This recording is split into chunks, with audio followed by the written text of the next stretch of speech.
इसका उत्पादन, इसका खरीदना बेचना, इसका ट्रांसपोर्टेशन और इसके लिए श्रम की दृष्टि से लगते हैं। लाखों लोगों के परिवार इसी परंपरागत उद्योग से चलते हैं।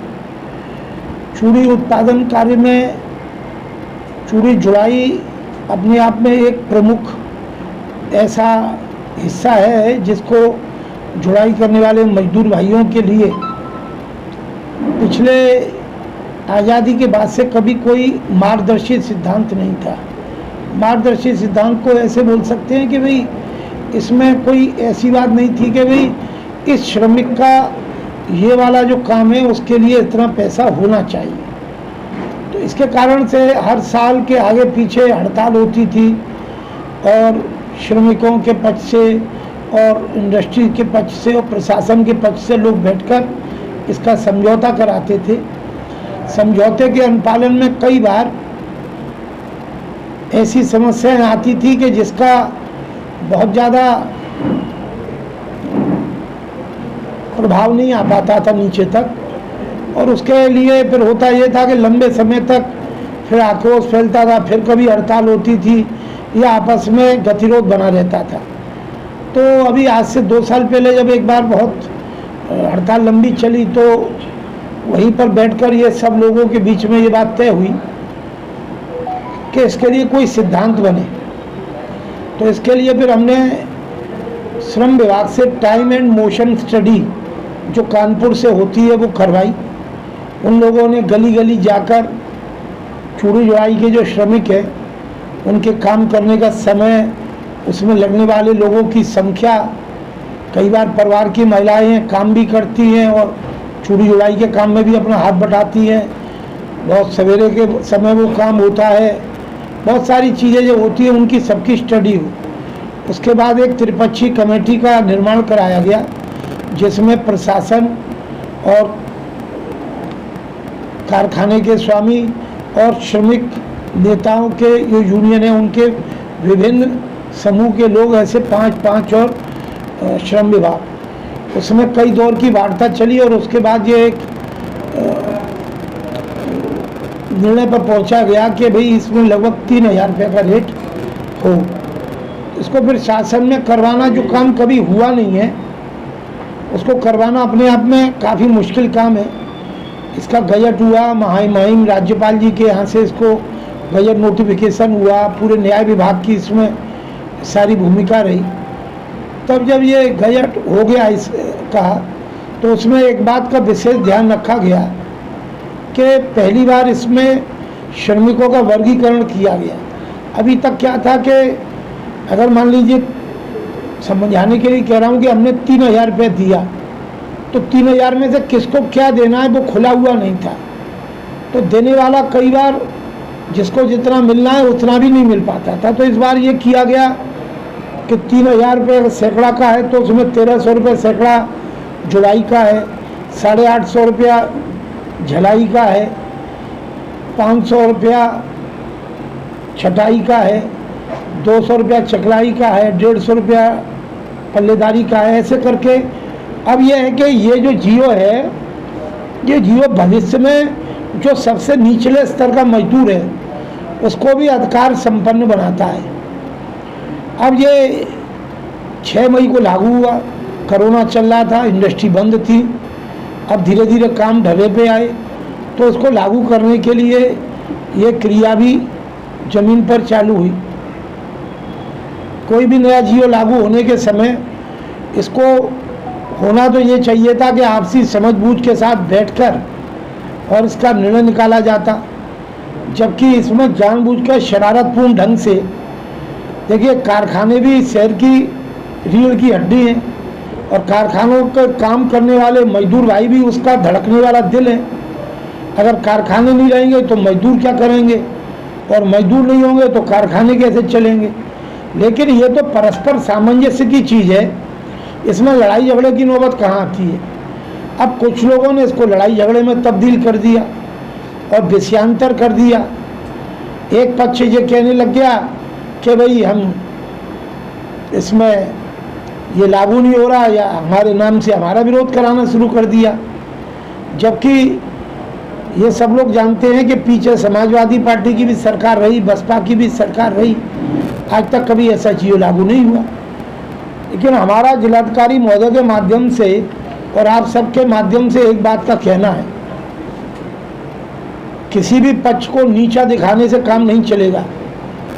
कारखानेदार का अपना एक स्टेक है, उनकी एक अपनी भूमिका है, श्रमिक की एक अपनी भूमिका है। दोनों की भूमिका का सामंजस्य बनाते हुए जियो का अनुपालन कराना और जियो के अनुपालन में जो बाधा आ रही है उसको धैर्यपूर्वक सुलझाना। अब मान लीजिए कोई बाधा आई तो उस पर डंडा चलने लग जाएगा तो भी काम कैसे चलेगा। औद्योगिक अशांति फैलाने वाले लोग इसमें जो राजनीति देख रही है उसको समझने की सामान्य सी बात बस इतनी सी है कि अगर वो जियो आ गया है तो उसको नकार कौन पाएगा, और आज तक कभी नहीं आया, तब किसी ने उसकी मांग भी नहीं उठाई। भूमिका बनाए हुए हैं उन्होंने, यूनियन के नाम पे या मजदूर नेता के नाम पे किसी को खड़ा कर दिया, लेकिन पर्दे के पीछे उन सब का उद्देश्य ये है कि वो दो काम इकट्ठे करें। एक, समस्या को बढ़ा दें जिससे कि समस्या का बढ़ाने के बाद जो एक अव्यवस्था फैले, अराजकता हो या श्रमिकों में या कारखाना स्वामियों में या दोनों में असंतोष हो, तो उस असंतोष को बनाते हुए उसका राजनीतिक लाभ उठा सके। और दूसरा, सीधा मुझे टारगेट कर दिया तो अब मान लीजिए मेरे पुतले फूंकने से कोई पेमेंट तो मिलेगा नहीं। मैं जियो लेकर आया, जियो लाने के बाद मैंने कोई ऐसा ढोल तमाशा भी नहीं किया। भाई किसी को किसी कारखाने से अगर भुगतान नहीं मिल रहा तो वो एलसी ऑफिस में जाए, कारखाने के पास जाए, वो डीएम के पास जाए, वो आपके पास भी जा सकता है, मीडिया के पास, श्रमिक नेताओं के पास जाए। अगर कोई उसकी ना सुने तो उसका काम है, बनता है कि भी वो ऐसी कोई बात करने को मजबूर हो। लेकिन अभी क्या वातावरण बन गया कि ये भड़काने की बात हो गई कि साहब केस कर दिया है श्रमिक नेता के। हमने भी पूछा जिलाधिकारी महोदय से, कप्तान साहब से, उन्होंने कोई केस नहीं हुआ है। तो ये तो आप भी पूछ सकते, अगर हुआ है तो कौन से थाने में हुआ है। कोई भी आदमी पीछे छुपकर अगर भ्रामक प्रचार करे उसके बदले उसे सामने आना चाहिए। हमारा तो कहना ये है, कोई भी व्यक्ति अपनी बात कह सकता है, तो अगर कह सकता है तो सामने आके कहे। अगर कोई उल्टी सीधी बात होगी तो आप सब लोग भी तो खड़े हैं, आप देखेंगे कि कोई गलत कार्रवाई हो रही है। तो इसलिए मेरा कहना है, चूड़ी का उत्पादन करने वाला श्रमिक और ये सरकारी जियो, इसका सही तालमेल से प्रशासन के द्वारा इसका क्रियान्वयन हो। इसमें ना तो श्रमिक को उसके अधिकारों से वंचित किया जाए और ना ही उन अधिकारों के लिए उनको बरगलाया जाए और उनको ये कहा जाए कि तुम काम पे मत जाओ, और ना ही फिर वो काम पर नहीं जाएं, फिर वो कारखानेदार भी अपनी जगह अड़े तो कभी कोई कारखानेदार का उत्पीड़न करे अथवा वो श्रमिक का उत्पीड़न करे। तो ये ही एक ऐसी चीज़ है जिसके से बचकर हमको दोनों के पक्ष के बीच में हर हालत में सही माहौल बनाना चाहिए, ये हमारा कहना है। पहले भी आज से कुछ समय पहले इस तरीके की घटना घटी थी जिसमें मजदूरों ने हड़ताल की थी, काफ़ी हंगामा हुआ था, कई दिनों तक वो हंगामा चला। लेकिन प्रशासन ने सर आगे आकर के इसकी पहल की और उसको कहीं ना कहीं उठाया घर से, और ऐसे जो श्रमिक नेता जो बरगलाने का काम कर रहे थे, क्योंकि नुकसान छोटे तबके के मजदूर का है, बड़े नेताओं का नहीं है।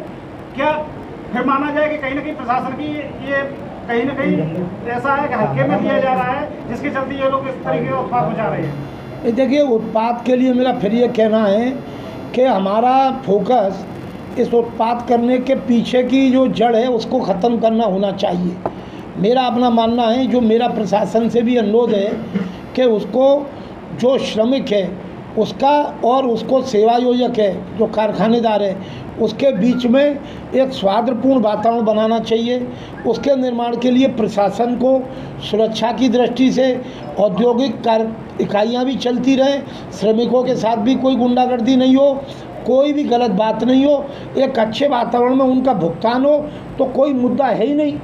सरकारी जियो आ चुका है, अब यहाँ पर दोनों तरफ से गतिरोध को पूरे तरीके से बनाया जा रहा है कि जिससे कि ये अशांति फैले और अशांति का ठीकरा बहाना बनाते हुए किसी के ऊपर डाला जाए और उन्हें अपने उसमें से उद्देश्य। ये जो लोग गतिरोध फैला रहे हैं, क्या यहाँ के प्रशासन का ये दायित्व तो नहीं है कि ऐसे लोगों के खिलाफ कार्रवाई की जाए और उनको क्या नाम है जो इस तरीके की हरकतें कर रहे हैं वो ऐसे लोगों को निपटा जाए सख्ती के साथ?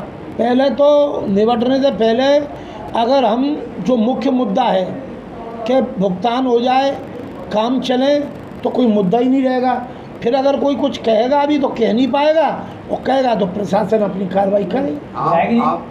आखिरी सवाल, फिरोजाबाद में जिस तरह धरने पर बैठे जुड़ाई मजदूर हैं, तो ये श्रमिकों के लिए किस तरह की अपील करना चाहेंगे? मैं उनके बीच में भी गया हूँ, लगातार जा रहा हूँ, उनको मैं ये बात बता रहा हूँ कि कभी कोई जियो नहीं था, आज जियो उनके साथ कानूनी सहारा बन गया है। धरने पे बैठने की जगह उनको अपने भुगतान की जो समस्या है वो प्रशासन को बतानी चाहिए, प्रशासन उनका भुगतान कराएगा। धरने पे वो नहीं बैठे, वो भोले वाले लोग हैं, उनको बहकाया गया है। अब उनको बहकाया गया है तो वो बहकाने में वो एक और काम कर रही हैं। उन्होंने 2 दिन से 3 दिन से ऐसा माहौल बनाया और उन्होंने सहारा लिया। मैं कोई आपके ऊपर कोई दोष नहीं बना रहा, उनकी बात को माध्यम किसका बनाने की कोशिश करी गई कि सम्मानित मीडिया की। तो सम्मानित मीडिया के सामने हमने भी अपना पक्ष रख कर ये कहने की कोशिश करी है कि जब देने वाला देगा, लेने वाला लेगा, तो भड़काने वाले अपने आप पीछे हो जाएंगे। ये हमारा कहना है। क्या लगता है राजनीतिक दल हैं इनके पीछे? वो दल भी हो सकते हैं, राजनीतिक दल के लोग भी हो सकते हैं, और उनके होने ना होने का हमारे ऊपर कोई, भाई हम कोई पाबंदी थोड़ी लगा सकते। हमारा तो ये कहना है कि औद्योगिक अशांति नहीं हो, अराजकता ना फैले। वो चाहे इसके बाद भी ये कहें कि हमने नहीं किया या हमने जियो नहीं लाए या ये काम भाजपा के शासन में नहीं हुआ, कहें उसमें कोई बुराई नहीं। विधायक जी, आपको नहीं लगता कि श्रमिकों को जागरूक करने की जरूरत है कि जो जियो आया है जिसको अमल में कैसे लाएं? क्या अधिकारियों का दायित्व तो नहीं बनता कि उनको समझाएं जाके और उन काम पर वापस लौटाएं? ऐसा है, अधिकारी भी समझाने में लगे हुए हैं, लगातार प्रचार के लिए गाड़ियाँ भी चल रही हैं, और आपके माध्यम से हमने भी अपनी बात रखी है, हम भी उनके बीच में जा रहे हैं, आपके माध्यम से भी जाएगी खबर, और प्रशासन भी पूरी तरीके से समझाने में लगा हुआ है। और इसमें सबसे मेरी जो अपनी समझ कहती है कि ये जो बीच में 2 जो गाड़ी के पहिए हैं उनमें से किसी भी एक पहिए को, और जो बदमाशी फैलाने वाले हैं वो एक बार उस पहिए को बिगाड़ जा रहे हैं, फिर दूसरी बार, समझ सबको आ रहा है, लेकिन उसके लिए आगे बढ़कर जो कार्रवाई होनी चाहिए वो हो भी रही है, और उसी दृष्टि से हमने आपके सामने बात रखी।